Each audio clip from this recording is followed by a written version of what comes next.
up guys, this is Rajkumar Singh and once again welcome back all of you to the live session of EduTips। तो चलिए video को शुरू करते हैं। आज के इस वीडियो में हम बात करने वाले हैं बायोस्फीयर रिजर्व की।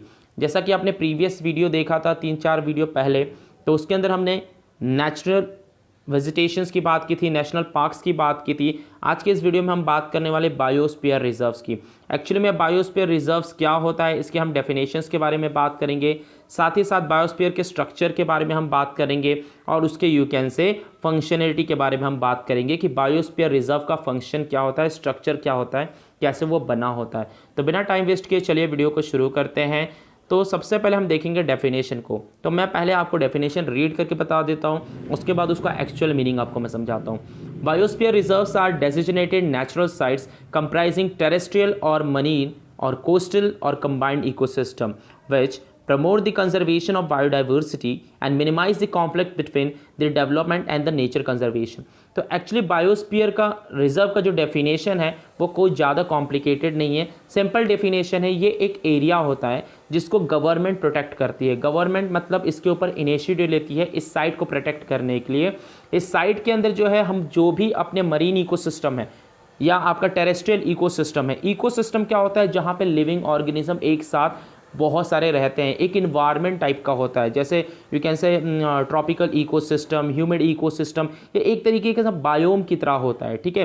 तो जहाँ पर सारे टाइप के एनिमल्स, प्लांट जो भी उस एरिया के अंदर आते हैं हम उसको प्रोटेक्ट करते हैं, उसको कंजर्व करते हैं और कंजर्व करने के बाद उसका सस्टेनेबल तरीके से हम यूज़ करते हैं। इसे हम बायोस्फीयर रिजर्व कहते हैं। बेसिकली अगर शॉर्ट टर्म में कहूँ तो conservation of plant and animal life in a particular area and make the sustainable use of them, that is known as the biosphere reserve and that is what is done in biosphere reserve. ठीक है, ये protected area होता है जहाँ पर protection दिया जाता है। Next, Biosphere Reserve is originally an international concept. It was introduced by International Coordinating Council (ICC) of UNESCO in November 1971 for the first time।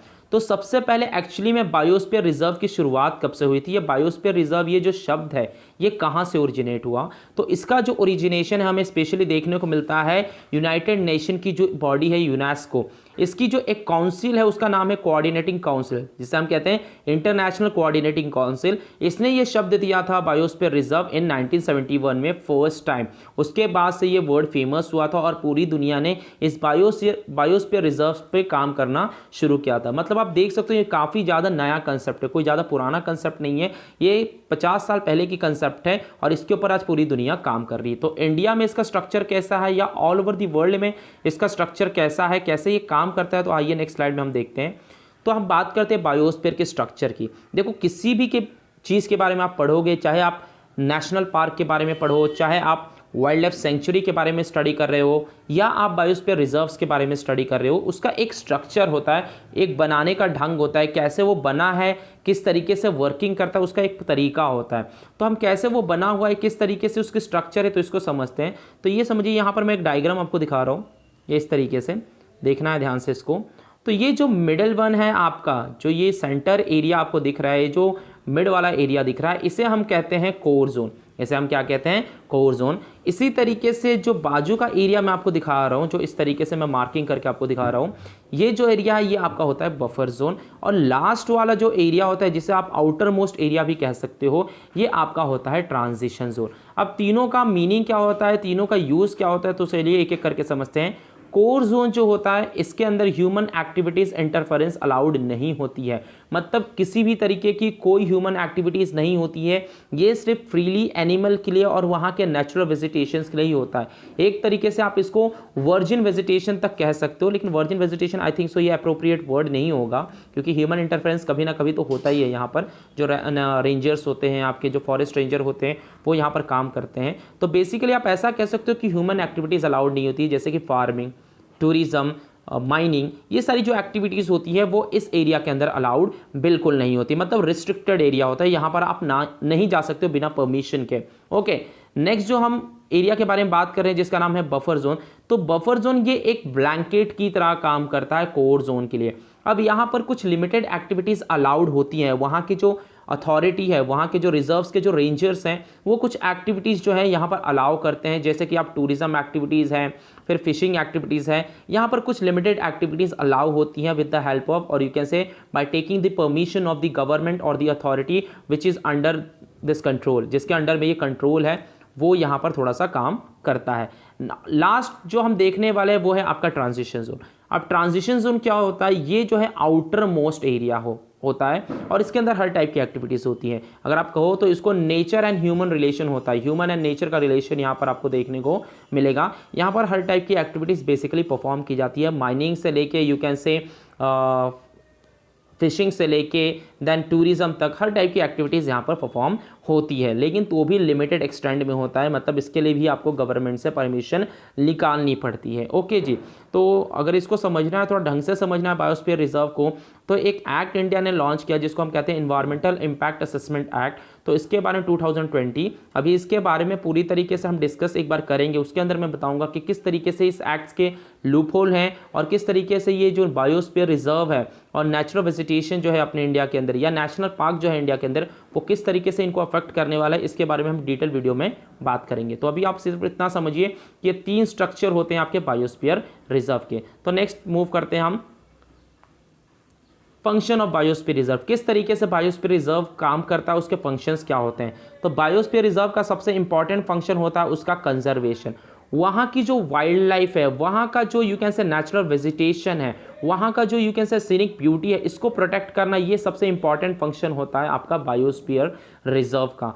Next जो पॉइंट हम बात कर रहे हैं वो है डेवलपमेंट का। यू कैन से बायोस्फीयर रिजर्व का किस तरीके से डेवलपमेंट है, वहाँ के एनिमल को किस तरीके से डेवलप किया जाए, किस तरीके से उनकी पॉपुलेशन को इंक्रीज किया जाए, किस तरीके से नेचुरल वेजिटेशन को प्रोटेक्ट करके उनको कंजर्व किया जाए, ये इंपॉर्टेंट चीज़ होती है जिसको हम कहते हैं डेवलपमेंट। और लास्ट जो है आपका लॉजिस्टिक सपोर्ट्स।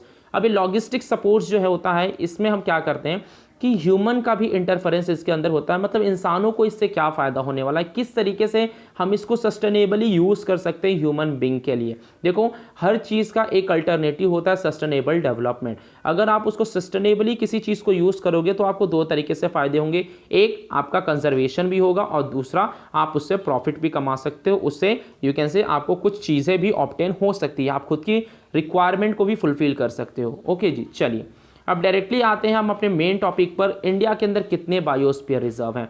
तो ओवर एंड ऑल अभी देखा जाए as per to the latest data, तो इंडिया के पास 18 बायोस्फीयर रिजर्व्स हैं। इंडिया के अंदर टोटल कितने रिजर्व्स हैं? 18 बायोस्फीयर रिजर्व्स हैं। और वो बायोस्फीयर रिजर्व्स की लोकेशन कहाँ पर है, तो मैं आपको एक एक करके सारी चीज़ें बताने वाला हूँ। तो यहाँ पर ये मैप दिया गया है, इस मैप के अंदर अगर आप देखो तो सबसे पहले आपका कोल्ड डेजर्ट है। कोल्ड डेजर्ट की लोकेशन आपको ध्यान से दिख रही होगी, हिमाचल प्रदेश के अंदर है। नेक्स्ट है आपका नंदा देवी जो कि उत्तराखंड के अंदर लोकेटेड है। उसके साथ में है आपका कांचनजुंगा जो आपका सिक्किम में लोकेटेड है। दिहांग एंड दिबांग अरुणाचल प्रदेश में लोकेटेड है।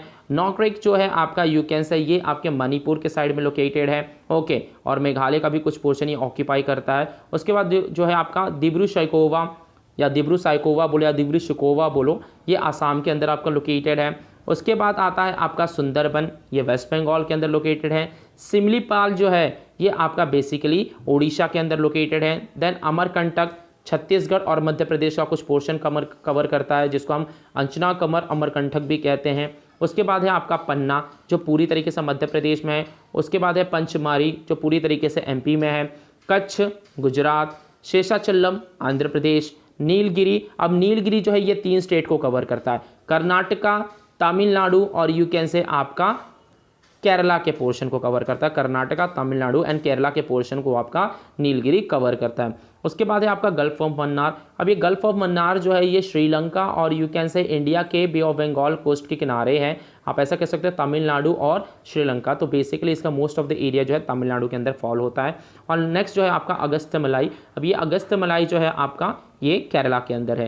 Last but not the list great Nicobar, Andaman Nicobar island या यूनियन टेरिटरी में ये लोकेटेड है। तो इस तरीके के सारे मैंने आपको एक लोकेशन एग्जैक्टली बता दिया, एक रफ लोकेशन बता दिया है। इसको टेबल से हम डिस्कस कर सकते हैं। अगर आपको स्क्रीनशॉट निकालना है तो तो आप इसका स्क्रीनशॉट भी निकाल सकते हो इस मैप का, क्योंकि मैप से अगर आप स्टडी करते हो तो लोकेशन याद रखने में ईजी होता है। अगर आप मैप नहीं पढ़ोगे, डायरेक्टली सारी चीज़ें सिर्फ पढ़ोगे तो डिफिकल्ट हो जाएगा। इसलिए मैं बार बार कहता हूँ एट लास्ट अपने सामने आप रखा करिए और उसके बाद किसी चीज़ को पढ़िए।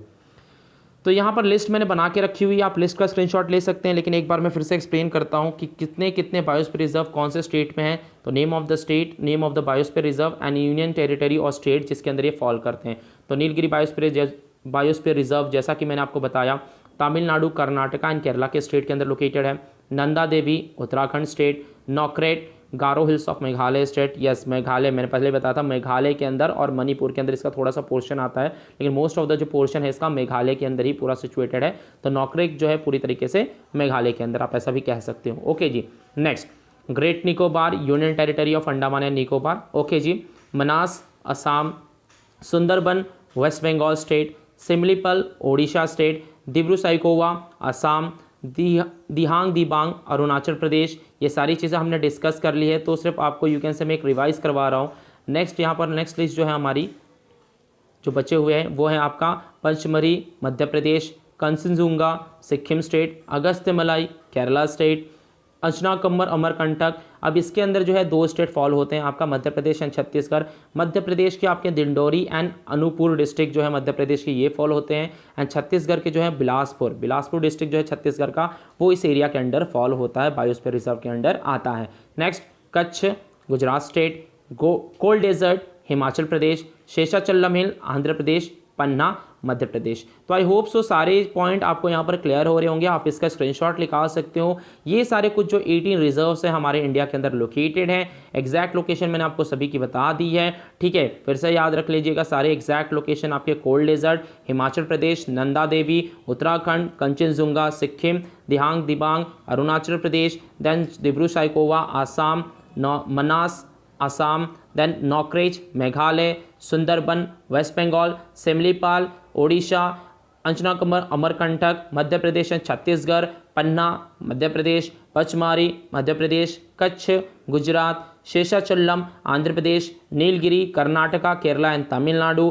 Gulf of Mannar Tamil Nadu, Agasthyamalai Kerala, Great Nicobar Andaman and Nicobar union territory. तो इसके लोकेशंस याद रखने हैं, स्ट्रक्चर याद रखिए, फंक्शन याद रखिए और साथ ही साथ में इसकी डेफिनेशन याद रखिए। तो आई होप सो आपको सारे वीडियो में बस इतना ही। अगर आपको वीडियो पसंद आया होगा तो वीडियो को लाइक कर दीजिए, चैनल को सब्सक्राइब कर दीजिए और अपने फ्रेंड्स के साथ भी शेयर कर दीजिए ताकि उनको भी कुछ इंफॉर्मेशन इससे मिल सके। या अगर आपको इस वीडियो के रिलेटेड कुछ क्वेश्चन है तो आप मुझे कमेंट सेक्शन में कमेंट भी कर सकते हैं, या आप डायरेक्टली मेरे इंस्टाग्राम पेज राजकुमार 23 1998 को फॉलो कर सकते हैं, या मेरा दूसरा इंस्टाग्राम पेज जो है जियोपीडिया RK 23 1998 को फॉलो कर सकते हैं। वहाँ पर आपको इंटरेस्टिंग फैक्ट भी ज्योग्राफी के रिलेटेड देखने को मिलेंगे और वहाँ पर भी आप मुझे कमेंट सेक्शन में कमेंट कर सकते हैं। तो आज की वीडियो में बस इतना ही। Thank you so much, have a nice day, have a great day, stay safe, stay at home, take care of yourself as well as of the family member. Bye bye.